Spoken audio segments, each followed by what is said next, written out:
The American physicist Brian Greene said, "I believe the process of going from confusion to understanding is a precious, even emotional experience that can be the foundation of self-confidence. One of the greatest challenges we all face in our own growth and development is addressing our confusion and misunderstandings. It is easy to remain in the darkness of our ignorance, especially when being there enforces our prejudices. But I believe, like Dr. Greene, that the feeling of grasping something elusive is beautiful, satisfying, and empowering. We should then begin our journey towards an understanding of astrology by addressing the most common misconceptions about it." The first and most important thing to understand is this: astrology as it's practiced today is not a science, and true astrologers will never claim that it is.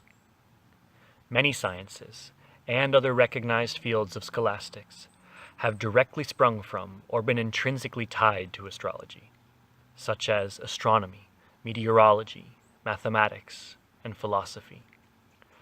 But astrology today relies on something that science does not, and that something is belief.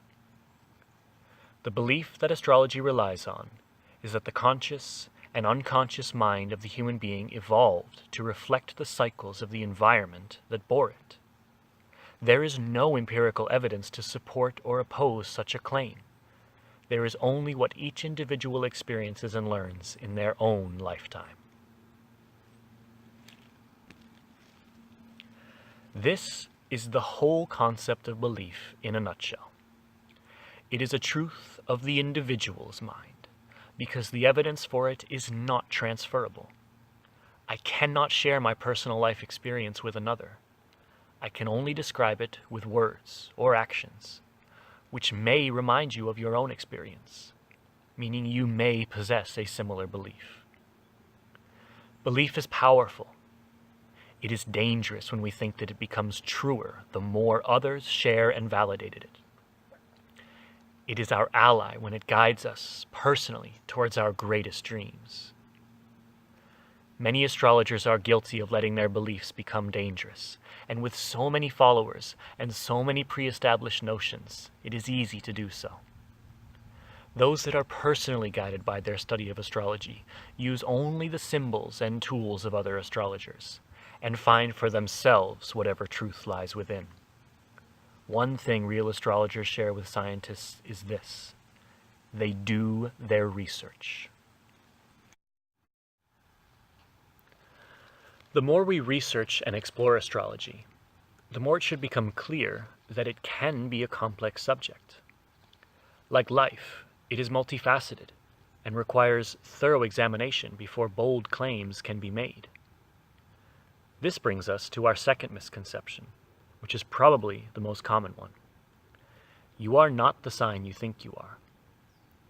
It is true that if you're born between the Gregorian dates of June 21st and July 22nd, then you are a Cancer. But you are also a Leo, Virgo, Libra, and every other sign of the zodiac.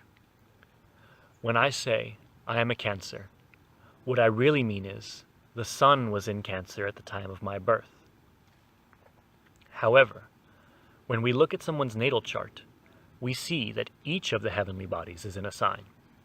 And even if they are all in the same sign, each of the houses is in a different sign. We will have a greater understanding of what these words mean at a later time, but for now what's important to know is that everyone's chart has all 12 of the zodiac in it, and it's their placement and the placement of the heavenly bodies that tells a unique story about the time you were born. This is one of the many issues with horoscopic astrology.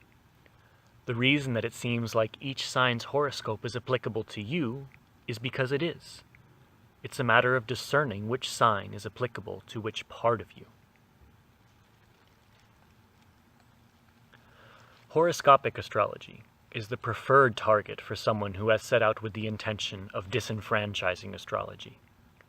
And it's an easy target, because the vast majority of horoscopes out there are fake or written by amateurs, and it is intentionally vague even when done by an expert. Another target chosen by astrology critics is the constellations. There are 12 constellations that bear the names of the zodiac, and over the course of thousands of years, it appears that the sun changes its position relative to these fixed constellations. Basically, this means that during the time of the Gregorian month of July this year, the sun appears to be in a different constellation than it was July 2,000 years ago, and it will be in a different constellation again in July 2,000 years from now. This may be a little confusing, but there will be a whole section on this phenomenon at a later time. What's important to know right now is that your sun sign has not changed. The signs of the tropical zodiac are not the constellations.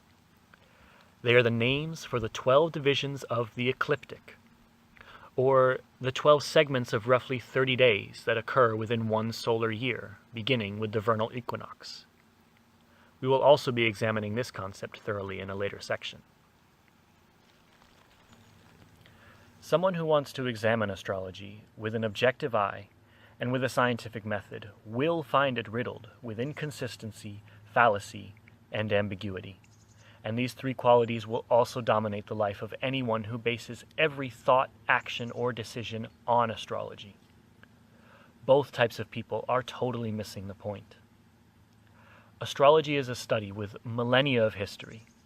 It has been practiced by almost every scholar of the pre-Enlightenment world, and the traditions of almost every society on this planet are rooted partially in it. But somehow, the vast majority of people today know little to nothing about astrology. I believe this is because so many of us have lost touch with a truly valuable piece of our humanity. Astrology cannot be examined in an objective, controlled environment, because being in such an environment takes away the key component of what makes astrology function: vulnerability. When we open up and dive deep into the essence of our journey through the cosmos, we need to be relaxed so that intuition and inspiration will flow. We need to feel respected, supported, and loved so we can let down our guard and open our hearts and our minds to each other and to the infinite possibilities of our harmony with this universe.